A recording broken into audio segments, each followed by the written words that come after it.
Otondos, are you sleeping? 1, 2, march! Come on! 1, 2, march! Oh boy, these soldiers want to kill us in this NYSC camp. I'm telling you, in their minds we're soldiers like them. Man, we need to cool off after this crazy drill experience. Yes, let's go to Mammy Market. Historyfied presents the Mammy Market story. Ever heard of the famous mini market called Mammy Market?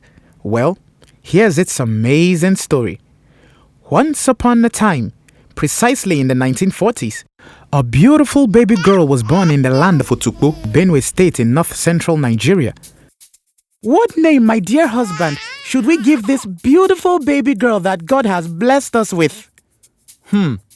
Because she looks so much like my sweet mother. In line with Idoma tradition, we will call her Enem. In the Idoma language of Benue State, Enem is loosely translated to mean mother.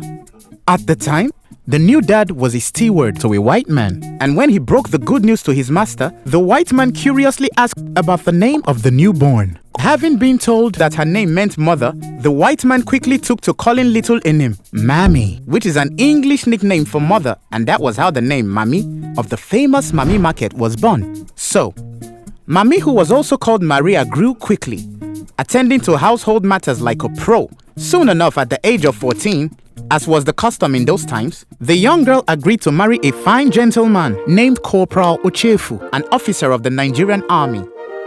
A quick note to all the child not bride advocates. This hookup happened sometime in the 50s, and it was pretty much the custom at that time for teenage girls to get married that early. So, don't go judging Mammy's parents too harshly. Moving on, Mammy moved to Kaduna Barracks of the Nigerian Defense Academy where her husband was stationed, and soon discovered that everyday life as a wife of a uniformed officer came with some special perks. You were saluted by a bunch of soldiers in the morning, "Morning, ma," and in the afternoon, "Morning, ma," and also late at night, "Morning, ma." But the routine life of living in the army barracks soon became boring for Mammy and her children. Day in, day out, it was the same faces, the same challenges, and same experiences. One day, as Mammy strolled around the barracks, she noticed something that she had always seen but never really thought much of. People walking around, sitting under the shades fanning themselves, and generally just relaxing. These people just sitting around in the sun are missing something to help them relax. A light bulb must have gone off in Mammy's head as she hurried off to the nearest market. A few hours later, Mammy Ochefu was done. She had prepared for sale a delicious local spicy mix, popularly known as kunu. Hawking it around the barracks, Mammy was surprised to find out that people were scrambling for her kunu.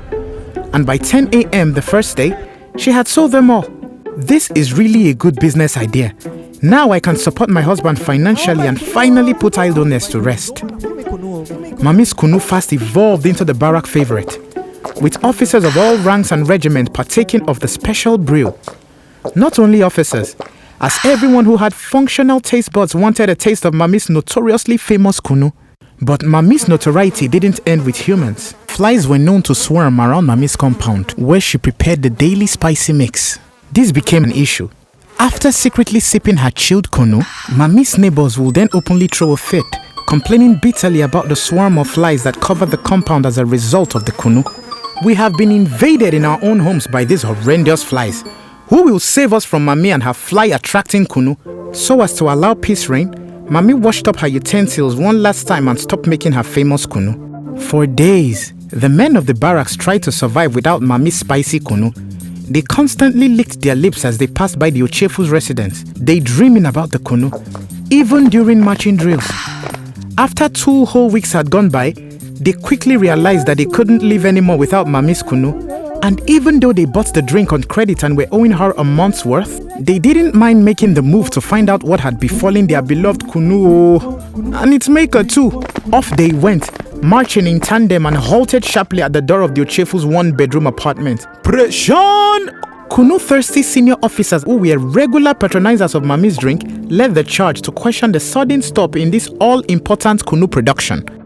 Upon realizing the hiatus was because she had nowhere to prepare her kunu without causing conflict, the officers quickly ordered junior officers to erect emergency tents behind the barracks overnight, solely for the ease in production and sale of the magic potion, much to the envy of her neighbors. The senior officers didn't stop there. They ordered that a sign be put up in Hausa language that read, "Welcome to barracks. Let's brunch at Mammy Market and drink kunu."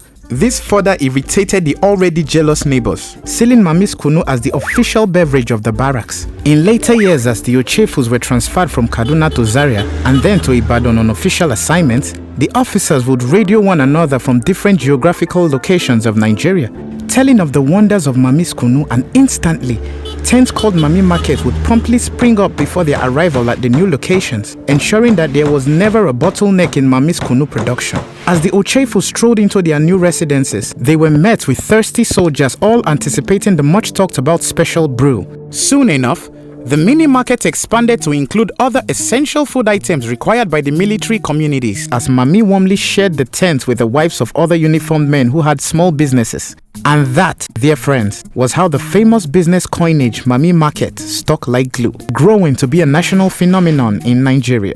As expected, after Mami's mini market operational success in its first few bases, a major announcement was hurriedly prepared from the highest office. We hereby decree that in every barrack and military base in Nigeria, a Mammy Market replica must be erected as a sign of goodwill, community relations, and camaraderie. It quickly became a policy to have mini markets in Nigerian military and paramilitary formations. Big kudos to Madam Mammy Maria Uchefu for coming through for the stomachs of countless of military personnel and their families, youth corps members, and everyday people for decades, and for also creating job opportunities with this thirst-quenching invention. Here is hoping the founder of the famous Mammy Market gets the national honors and award of recognition she truly deserves for such a transgenerational hunger-busting feat.